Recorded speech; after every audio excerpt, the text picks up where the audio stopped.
Good morning बच्चों। जैसा कि हम आपको पता है हम भूगोल का अध्ययन कर रहे हैं ना। भूगोल पार्ट 2 हमारा चल रहा है। भूमि के विषय में हमने पढ़ लिया था। मैंने यहाँ शॉर्ट में लिखा है भू यानी भूमि, मृदा यानी मृदा, जल प्राकृतिक वनस्पति, वन्यजीव। आज हम टॉपिक पढ़ेंगे मृदा। आज का टॉपिक हमारा क्या है? मृदा। मृदा शब्द आपने अपनी छोटी क्लासों में भी पढ़ा होगा ना बच्चों। मृदा शब्द का अर्थ होता है मिट्टी, जो हम साधारण बातों में समझते हैं। लेकिन जब हम इसको ज्योग्राफी भूगोल की भाषा में समझते हैं तब हम समझते हैं कि भूपृष्ठ पर जो दानेदार पतला आवरण होता है, आवरण यानी परत, जैसे सपोज करो हमारे ऊपर कुछ और हम क्रीम लगाते तो हमारी बॉडी पर वो आवरण हो गया ना, तो आवरण यानी परत, जो पतली परत होती है, दानेदार जो परत है वो क्या कहती है? मृदा।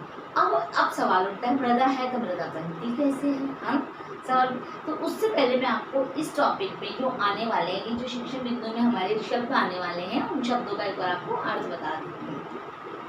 देखो बेटा, एक शब्द है ह्यूमस। ह्यूमस क्या होता है? ह्यूमस का अर्थ होता है कि जो पृथ्वी पर सबसे ऊपरी जो परत होती है ना मृदा की, मृदा में एक पौष्टिक तत्व पाया जाता है।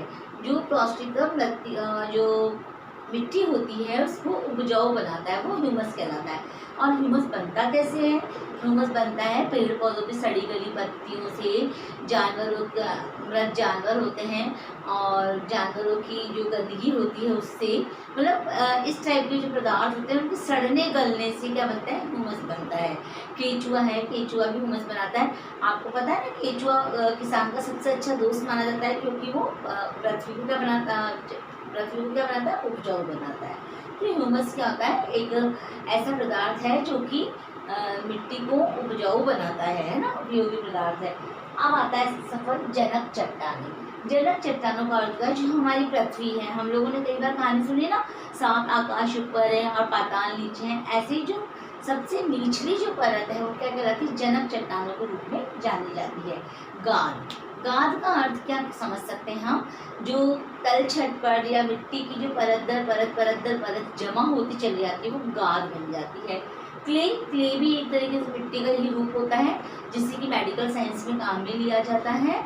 और जैसे मर्द थेरेपी वगैरह जो दी जाती है ना लोगों को, उसमें क्ले को काम में लिया जाता है। अपक्षय का मतलब होता है घट जाना किसी चीज़ का, है ना। एक होता है निम्नीकरण और एक होता है घट जाना, टूट जाना। यानी चट्टानें होती हैं वो टूट जाती है और उनके जो टुकड़े होते हैं उनके बीच स्थान से जो मृदा वगैरह बनती है अपक्षय यानी टूट जाना, बिखर जाना। उच्चावच का अर्थ होता है जो पृथ्वी की सतह है उस पर ऊंची नीची जो सलाह करती है, वो ऊंची नीची, कहीं ऊंचाई, इससे क्या क्या प्रभाव पड़ता है? और तुंगता का अर्थ है ऊंचाई। अब देखो यहाँ पे मैंने बच्चों एक छोटा सा चित्र बनाया है, आप इस चित्र को समझो। ये चित्र सपोज करो पृथ्वी का है, इसमें हम मृदा परिच्छेदिका का क्या अर्थ होता है? परिच्छेदिका का अर्थ है जैसे हमारी प्रोफाइल लगती है ना, व्हाट्सएप वगैरह पर हम लोग प्रोफाइल लगाते हैं, वैसे ही ये मृदा की प्रोफाइल है। किसकी? मृदा यानी मिट्टी की क्या है बच्चों? एक तरीके से प्रोफाइल है। अब इसमें देखो ये जो सबसे नीचे की जो परत है यहाँ पर जनक चट्टानें बनाई है। जनक चट्टान कोई ऐसे तो पूरी बनी हुई नहीं है ना, इसमें छोटी छोटी ऐसे छोटे छोटे टुकड़े बने हुए हैं, तो ये क्या है? जनक चट्टानें हैं, है ना, जनक चट्टानें हैं। इसके पश्चात जब ये परत पूरी होती है तो ऊपर आ जाता है अपक्षयिक चट्टानी पदार्थ, जो पृथ्वी पर धूप, वायु, मनुष्य की का जो कर्म होते हैं, मनुष्य के जो कृत होते हैं, उससे जो लगातार चट्टानों पर मार पड़ती है, जब वो टुकड़े जाते हैं तो वो क्या करते हैं? मृदा के रूप में अपक्षयिक चट्टानी पदार्थ आते हैं इससे ऊपर वाली परत में। और उसके ऊपर जो आ जाती है वो आ जाती है बालू, गाद, क्ले। ये क्या होती है? मिट्टी हवा से इधर से उधर, उधर से इधर होती रहती है और वो इकट्ठी होती है। और उसके ऊपर होती है ह्यूमस और वनस्पति और ह्यूमस मैंने भी आपको बताया था। तो ये हमारी मृदा की प्रोफाइल हो गई। मतलब कि मृदा, अगर हम हमारे छोटे सरल शब्दों में समझना चाहें कि मृदा का निर्माण कैसे होता है, तो बच्चों हम क्या पढ़ पाते हैं? हम समझ पाते हैं कि मृदा का निर्माण जब चट्टानों पर हवा की मार, वायु की मार और वर्षा की मार, धूप की मार जब पड़ती है, उससे वो चट्टानें टूटकर बिखर जाती हैं। बिखर जाने के पश्चात उन पर जब रासायनिक क्रियाएं होती हैं तो वो क्या करती हैं? किसका रूप ले लेती हैं? मृदा का रूप ले लेती है। तो हमको यहाँ तक तो ये चीज़ हमारी समझ में आ गई कि ये मृदा का रूप ले लेती है, ह्यूमस वनस्पति। अब देखो जब ये जलज चट्टानें बन गई और ये हमको समझ में आया, तो हमने आज क्या समझा बच्चों, हमने समझा कि मृदा क्या होती है। अब आपको पता है मिट्टी अलग अलग क्षेत्रों की अलग अलग होती है।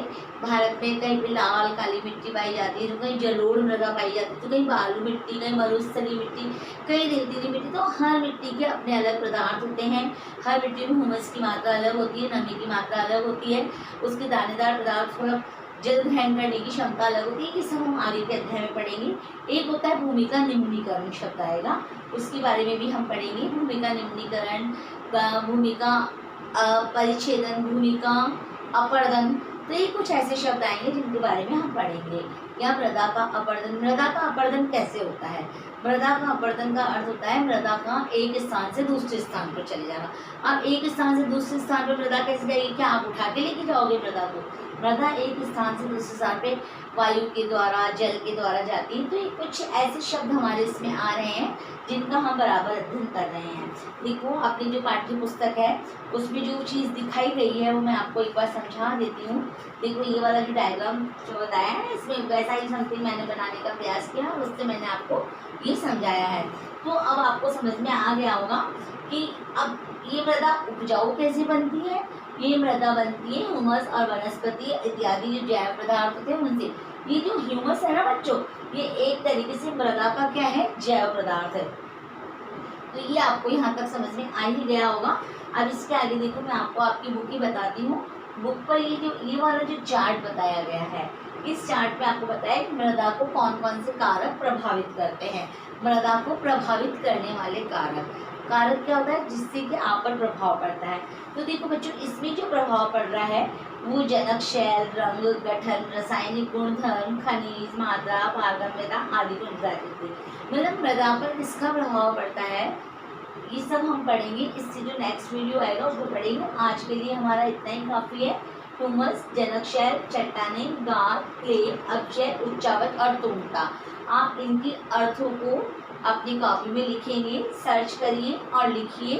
और मैंने आपको समझा दिया है इजी वर्डिंग में और आपको ये चीज़ भी करनी है। और चाहोगे तो अगर आप लोग नहीं लिख पाओगे तो इनके अर्थ मैं लिखवा दूँगी आपको। ओके बच्चों, तो आज के लिए हमारा इतना ही काफ़ी। ओके क्लास ओवर बच्चों।